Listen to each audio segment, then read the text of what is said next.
നോട്ടമിട്ടിരുന്നത് Israel മാത്രമല്ല, Fordow ആണവ നിലയം തകർക്കാൻ അമേരിക്ക ബോംബ് വരെ ഉണ്ടാക്കി കാത്തിരിക്കുകയായിരുന്നു. ഇറാനെ വിരട്ടാൻ അമേരിക്ക പുറത്തെടുത്ത GBU-57 MOP ഇത് ലോകത്തിനു മുന്നിൽ താരമാവുകയാണ്. US-ന്റെ ആയുധപ്പുരയിൽ ഏറ്റവും വലിയ, അതേസമയം ആണവായുധമല്ലാത്ത ബോംബായ GBU-57 MOP ഏകദേശം 30,000 പൗണ്ട് എന്ന് വെച്ചാൽ ഏകദേശം 13,600 കിലോഗ്രാം ഭാരമുള്ള ഭീമൻ ബോംബ്.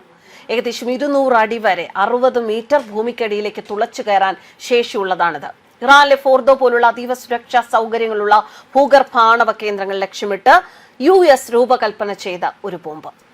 ഈ ബോംബിന് മാത്രമല്ല പ്രത്യേകത, ഈ ഭീമാകരമായ ബോംബുകൾ വഹിക്കാനും വിക്ഷേപിക്കാനും ശേഷിയുള്ള ലോകത്തെ ഏക വിമാനം US-ന്റെ B-2 സ്പിരിറ്റ് സ്റ്റെൽത്ത് ബോംബറാണ്. നോർത്രോപ്പ് ഗ്രമ്മൻ എന്ന കമ്പനിയാണ് ഈ വിചിത്രമായ ആകൃതിയിലുള്ള യുദ്ധവിമാനം നിർമ്മിച്ചിട്ടുള്ളത്. ഹെവി ബോംബർ വിഭാഗത്തിൽപ്പെടുന്ന ഈ വിമാനത്തിന് 18,000 കിലോഗ്രാം വരെ ഭാരമുള്ള ബോംബുകൾ വഹിക്കാൻ കഴിയും. US എയർഫോഴ്സ് മാത്രമാണ് ഈ വിമാനം പറത്താറുള്ളത്.